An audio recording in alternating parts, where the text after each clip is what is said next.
sorry bagi lelaki yang agak lemah syahwat dia ataupun lemah zakarnya, nak hidupkan dia balik sebagai, juga gunakan minyak apa namanya, minyak arnab. So seorang lelaki maksiat memang makan arnab. Satu. Yang keduanya, minyak dia digunakan untuk urut. Maka sama juga, kalau dia tu mati juga, lumpuh juga, mati pucuk dia panggil kan, apa tak kerti apa tu.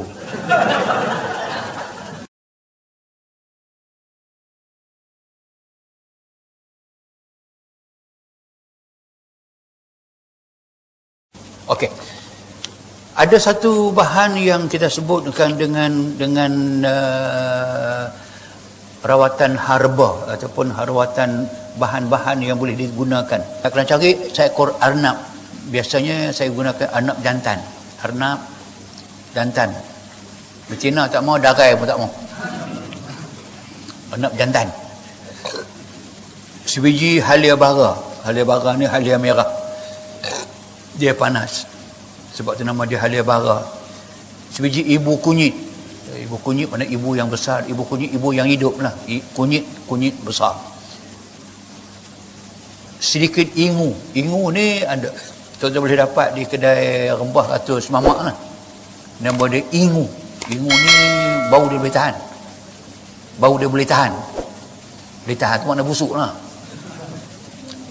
Sebiji bunga lawang. Bunga lawang kena? Lah, bunga lawang tak kena. Okey. Ini bahan.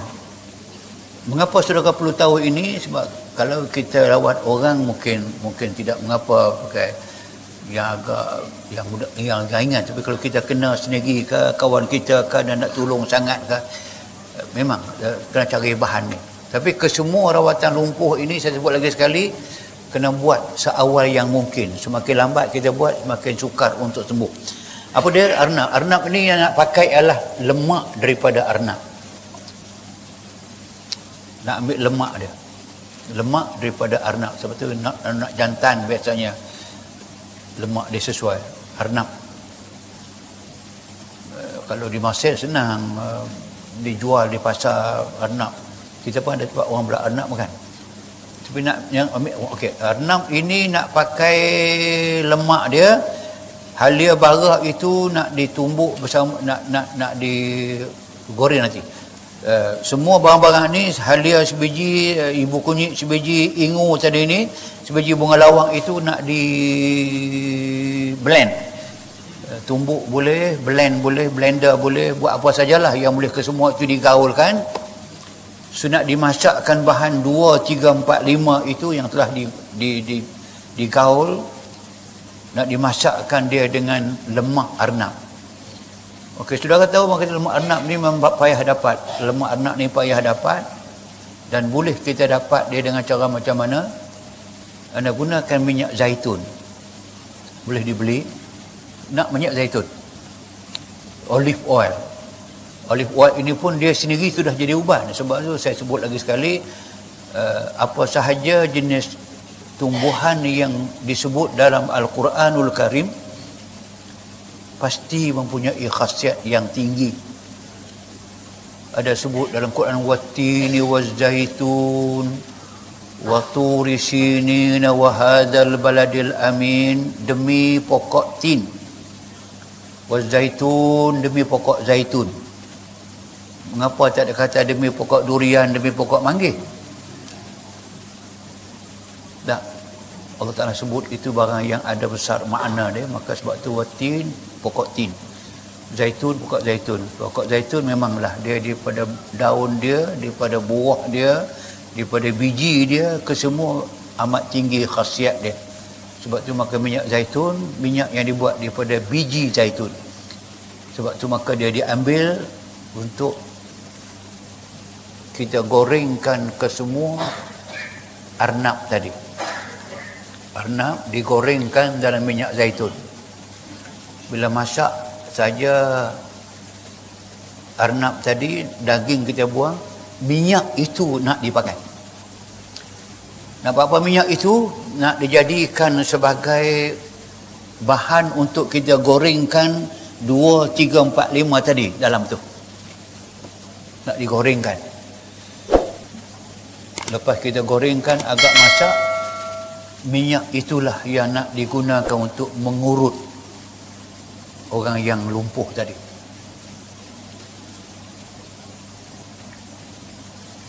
So minyak tadi, minyak zaitun pun sudah ada khasiat, bercampur pula dengan daging arnab yang kita gorengkan tadi ini, maka lemak arnab tadi, minyak arnab masuk dalam itu, campur pula dengan halia bara, ibu kunyit. Ini bahan-bahan yang cukup panas. Mengapa dia perlu panas? Kerana yang lumpuh ini dia darahnya tidak sampai, darah dia terstop, maka sebab tu di kaki dia sejuk, tangan pun sejuk, darah tidak sampai. So nak hidupkan balik macam mana? Gunakan bahan yang panas. Lepas tu bila kita lumur dia dengan minyak ni, dia selalunya akan panas. Panas itu satu petanda baik. Semakin kaki dia sejuk, tangan sejuk, maka maknanya penyakit itu agak parah. Kalau dia mulai panas, atau orang lumpuh juga, anda pegang tangan dia tak sejuk. Tu nak cerita tadi dalam kuliah tu, jadi antara petanda orang yang mungkin nak mati tu, kalau orang yang sakit macam ni kan, kalau anda pegang kaki dia sejuk, kalau ujung kaki sejuk saja tidak mengapa, itu mungkin kerana aircon dan sebagainya. Kalau sejuk dia mulai menjala daripada bawah sampai ke betis, betis sampai ke lutut, lutut sampai ke paha. Biasanya itu menunjukkan kepada roh dia sudah mulai keluar, mulai bergerak dia ke bawah. Terutama doa tu, doa yang kelima tadi, yang terakhir tu, doa untuk khas bagi yang nama dia Asqam wal Amra. Itu sahaja. Kita ada air, kita ada doa, kita ada bahan yang boleh digunakan untuk mengubati orang yang kena angin ahmad. Tetapi arnab ini memang di antara haiwan-haiwan yang ada khasiat tinggi. Sultan Arab ni dia gunakan arnab ini untuk, di antara orang lelaki ubat kepada orang, sebab dia sama juga. Bagi lelaki yang agak lemah syahwat dia ataupun lemah zakarnya, nak hidupkan dia balik sebagai, juga gunakan minyak apa namanya, minyak arnab. So orang lelaki masyarakat memang makan arnab. Satu. Yang keduanya, minyak dia digunakan untuk urut. Maka sama juga, kalau dia tu mati juga, lumpuh juga, mati pucuk dia panggil kan, apa tak kerti apa tu, tengok muka tak faham kan? Memang okey. Ni sama sebab saya sebut tadi. Memang bila kita cuba ubat lumpuh dengan baca doa ni, maka sama juga bahawa orang yang menghadapi mati pucuk juga, maka dia lumpuh tempat tu, maka diubat dia dengan tadi, terutama sekali dengan ayat awalam yaral ladzina kafaru annas samawat sampai kepada waja'alna minal kulli syai'in hayyin afala yu'minun. Itu doa untuk hidup dia. Tapi nak tambah sebab tidak ada dalam kita tak ajar dengan macam ni. So untuk menguatkan balik ataupun nak hidupkan balik itu, kita gunakan nama-nama Allah yang kesemuanya bermakna kuat, tegas, tegang dan hebat. Apa dia? Ya Qahar. Tulis Ya Qahar, Qahar. Yang tak erti tulis Jawi tu nak draw payahlah. Tak apalah nak tulis Rumi, Qahar. Sudah. Tak ada apa-apa. Ya Qahar, Ya Jabbar, Jabbar. Jabbar, jim ba alif ra. Ya Qahar, Ya Jabbar, Ya Qawi, Qawi, Ya Qawi. Ya Matin,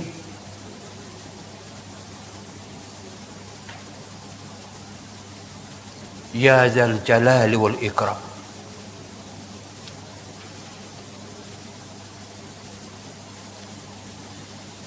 Ya Zal Jalali wal Ikram. Tengok nama itu ada 5. Lain dah, tapi nak pendekkan. Ya Jabbar yang perkasa, yang maha perkasa. Ya Qahar yang boleh memaksakan apa sahaja. Ya Qawi yang maha kuat. Ya Matin yang maha keras. Matin, keras, kuat jugalah. Ya Zal Jalal, Allah yang memiliki segala kebesaran. So 5 nama Allah Ta'ala itu kita sebut untuk mengurut benda itu, minta dia kuat balik. Boleh urut. Bagi dia sendiri, sebut 5 perkara itu dia gunakan sebagai rawatan.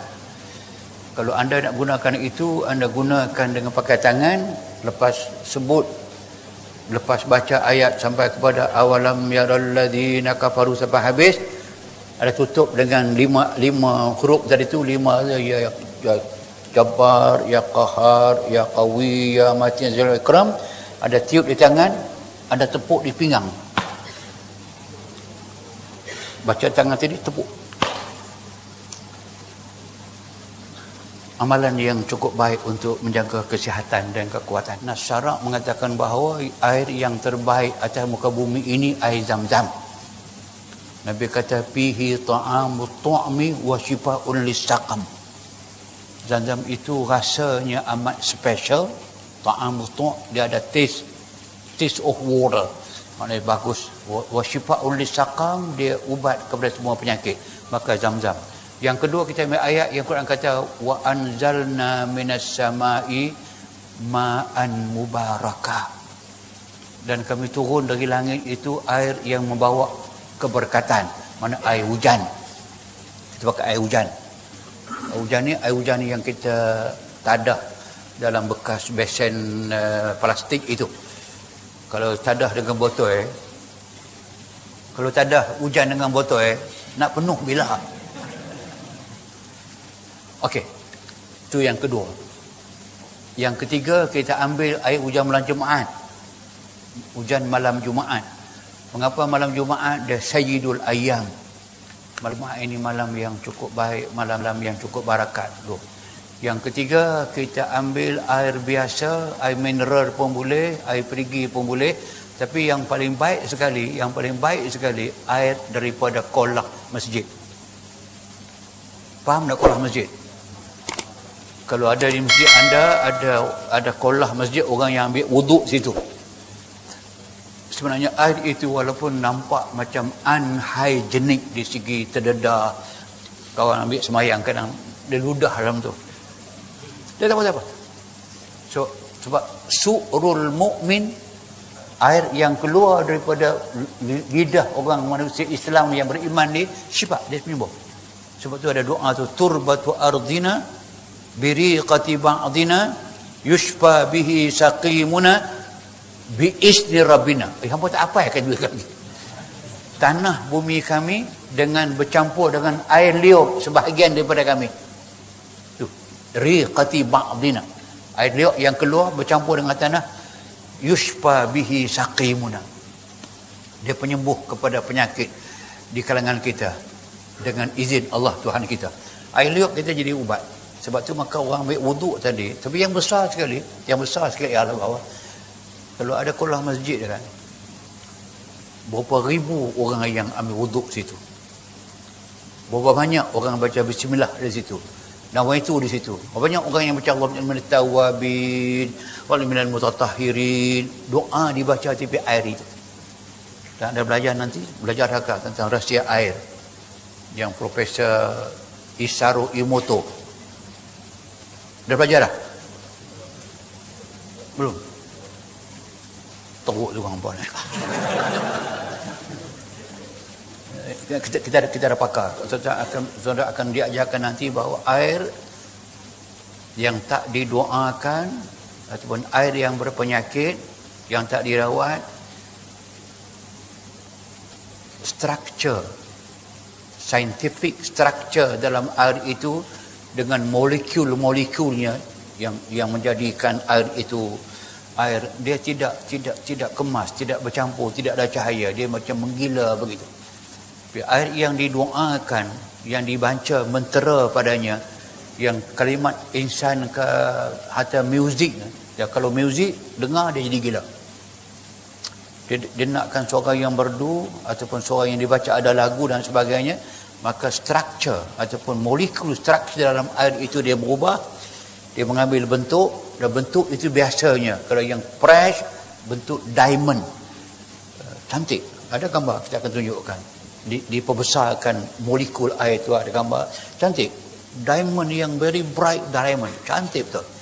Tapi kalau air yang tak dirawat, yang berpenyakit, yang dilagukan lagu gila dalam tu, lagu Cuhaiboh tu lah, molekul air itu jadi macam hantu.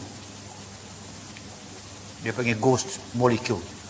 Ada gambar jadi macam Hitler, misai yang tak munasabah, dipanggilkan Hitler molecule. Ada yang gambar dia jadi macam singa, dipanggil lion molecule. So daripada gambar itu pun dah tidak. Okey, sebab tu maka air yang didoakan, sebab itu amat munasabah. Air Zam-Zam itu yang tepi dengan Kaabah itu, yang kebanyakan imamnya jadi imam duduk tepi telaga Zam-Zam. Suara dia, bacaan dia didengari oleh air itu. Baca Quran, azan, air itu dengar. Maka tidak heranlah sejak berapa ribu tahun dah didoakan tidak berhenti. Dia menjadi air yang paling baik atas muka bumi. Sebab itu saya sebut tadi bahawa dia yang terbaik. Di masjid yang terbaik, dalam kolah, air kolah pun yang terbaik. Ya.